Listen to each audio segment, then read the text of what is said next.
Good morning students. आज हम discuss करेंगे practical number 2 that is to calculate the roots of quadratic equation. एक quadratic equation हमें कैसे दिखती है इन रफ, अगर मैं आपको बताऊं, ax² प्लस bx प्लस सी, ये टर्म्स होती है उसकी, इज इक्वल्स टू 0 में x के सामने x² के सामने वाला कोफिशिएंट a होता है, x के वाला b एंड जो कांस्टेंट टर्म है दैट इज़ c।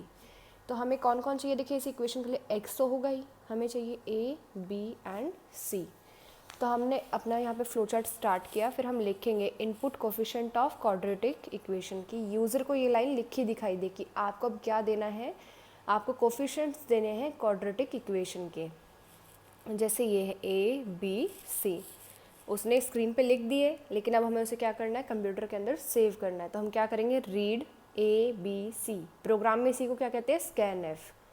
हम रीड कहेंगे अब यहाँ पे फ्लो चार्ट में कि रीड करो इसको, जो भी यूज़र ने ऊपर लिखा है। पहली वैल्यू a में डाल दो, दूसरी b में एंड थर्ड c में।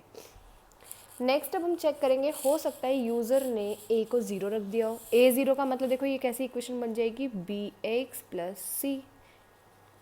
क्या ये क्वाड्रेटिक इक्वेशन है?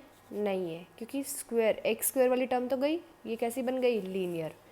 तो अगर उसने a² को मतलब सॉरी a को 0 दिया है, अगर ऐसा है तो आप लिख दोगे, स्क्रीन पे लिखा आना चाहिए, प्रिंट है देखिए इसलिए पैरेललोग्राम में रहेगा, प्रिंट स्कैन दोनों किस में होते हैं, पैरेललोग्राम में। ये क्या है, कंडीशन, इसलिए डायमंड शेप। अगर उसने a को 0 बोल दिया है तो हम लिख देंगे कि इक्वेशन कैसी है, लीनियर है, और इसका रूट कौन होगा, देखिए आप यहाँ से सॉल्व कर ले सिंपली।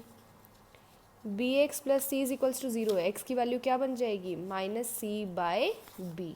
तो इसने यही लिख दिया है कि इक्वेशन की क्या आ जाएगी, रूट माइनस सी बाय बी आ जाएगी। अब यहाँ पे वो c और b वही होंगे जो उसने यहाँ पे पुट किए होंगे। और अगर ऐसा नहीं है, a 0 नहीं है, दैट मीन्स वो क्वाड्रेटिक इक्वेशन है। तो हम सबसे पहले देखो क्या करते थे क्वाड्रेटिक को सॉल्व करने के लिए, x is equals to minus b plus minus under the root b² minus 4ac upon 2a, यही करते थे। तो इसको हम क्या कहते थे, अंदर वाले पार्ट को डिस्क्रिमिनेंट। तो ये क्या है, डिस्क नाम दे दिया इसको हमने इन शॉर्ट। तो मैंने डिस्क निकाल लिया, डिस्क क्या ले लिया मैंने, b² माइनस 4ac। अब हो सकता है ये अंडर रूट की टर्म नेगेटिव हो, पॉजिटिव हो या फिर 0 हो, तो वो केस डिस्कस कर लेते हैं।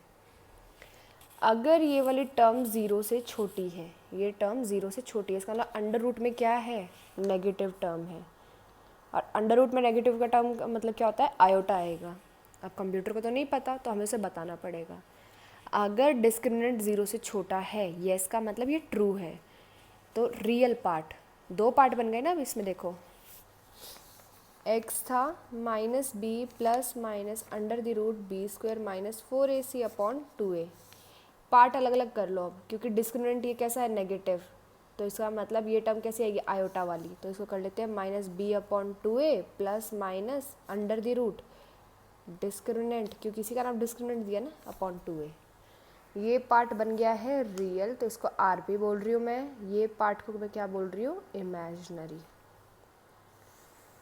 तो रियल पार्ट तो क्या हो जाएगा, माइनस बी, देखो यार माइनस बी अपॉन 2a, तो minus b upon 2a direct नहीं लिखोगे, 2 इंटू ए, क्योंकि c में 2a नहीं समझेगा वो, 2 इंटू ए बताना है।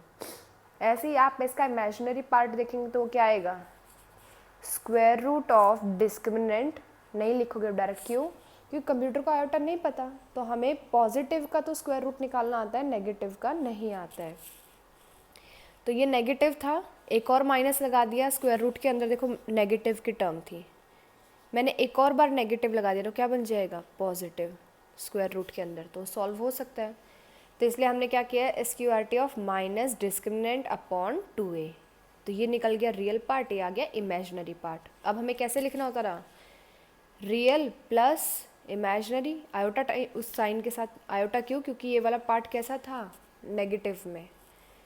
तो आई देखो ये आयोटा क्या है, आई पी ये क्या है, ऊपर वाला वेरिएबल है, एक बार प्लस लगा दिया बीच में, एक बार माइनस, दोनों रूट आ गई।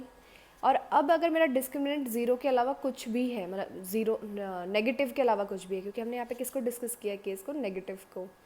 अगर नेगेटिव के अलावा कुछ भी है तो कैसे आएगा, हम निकाल देंगे डायरेक्ट। अब हमें स्क्वायर रूट में कोई दिक्कत नहीं है, तो रूट 1 बन जाएगा minus b plus SQRT upon 2a, फिर माइनस b, एक बार बीच में प्लस, एक बार माइनस ही आ जाएगा। √1 √2 निकल गया। ये देखो कैलकुलेशन का पार्ट है, इसलिए कि इसमें रेक्टेंगल में। अब हमें इन्हें प्रिंट करना है कि जो आपने वैल्यूज़ निकाली है उनको प्रिंट करो, स्क्रीन पे दिखाओ। तो किस में आ जाएंगी? पैरेललोग्राम में। प्रिंट √1, √2 और यहाँ पे आ गया स्टॉप।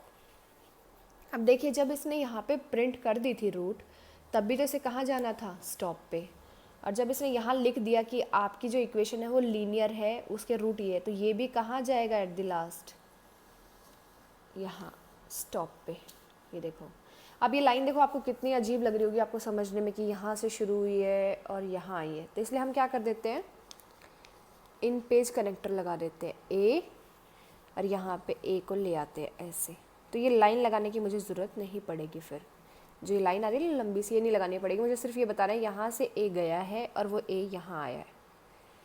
अब हम इसी का एल्गोरिथम डिस्कस करते हैं। फर्स्ट स्टेप वही है सेम, इनपुट करेंगे coefficient of quadratic equation. Input कर दिया स्क्रीन पे, यूज़र ने लिख दिया, फिर हम उसको करेंगे रीड। तो रीड ABC। अब हो सकता है उसने फर्स्ट वाला जो कोफिशिएंट है वो 0 डाल दिया हो, तो इक्वेशन कैसी बन जाएगी? लीनियर। और रूट क्या बन जाएगा? -c/b। तो ये हो गया ना मेरा काम तो पूरा। मुझे इक्वेशन की रूट निकालनी थी, रूट बता दी, तो इसके बाद मुझे कहाँ जाना चाहिए?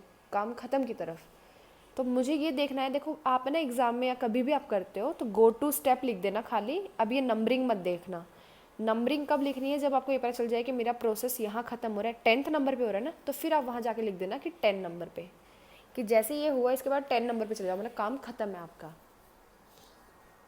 नेक्स्ट है कैलकुलेट करेंगे फिर डिस्क। डिस्क क्या था? b² - 4ac। अब हो सकता है डिस्क्रिमिनेंट लेस देन 0 हो, तो कैलकुलेट करेंगे real part -b/2a, imaginary part SQRT। Disc पहले ही नेगेटिव था तो एक और बार अंदर नेगेटिव लगाना पड़ेगा ताकि पॉजिटिव टर्म बन जाए, क्योंकि हमें स्क्वायर रूट नेगेटिव का निकालना नहीं आता है। फिर हम क्या करेंगे, डिस्प्ले कर देंगे root real part plus iota into imaginary, comma real part minus iota into imaginary. ये काम भी खत्म, क्योंकि रूट जैसे ही प्रिंट हो गई है तो हमें आगे क्या करना है? हमें तो कुछ करना ही नहीं है। तो इसलिए देखो फिर यहाँ पे लिख दिया मैंने गो टू स्टेप 10। स्टेप 10 का मतलब काम खत्म। और अगर ऐसा नहीं है, ऊपर वाले केसेस में नहीं है जैसा, तो हम क्या कर देंगे, √1 कैलकुलेट करेंगे -b plus SQRT disc upon 2a, ऐसे एक और बीच में प्लस माइनस, दोनों रूट आ गई। तो ये लेकिन कंप्यूटर के अंदर कैलकुलेट हुई है, तो हमें कहाँ चाहिए स्क्रीन पे, तो क्या लिख देंगे, डिस्प्ले √1, √2। अब हमारा क्या हो गया? ख़त्म हो गया। तो ये है प्रैक्टिकल नंबर 2 का आपका एल्गोरिथम एंड फ्लो चार्ट। और मैंने आपको कल प्रोग्राम तो भेज ही दिया था, तो आप इन तीनों को एक साथ कनेक्ट करके ट्राई करें। कोई डाउट आता तो आप मुझे बताएं।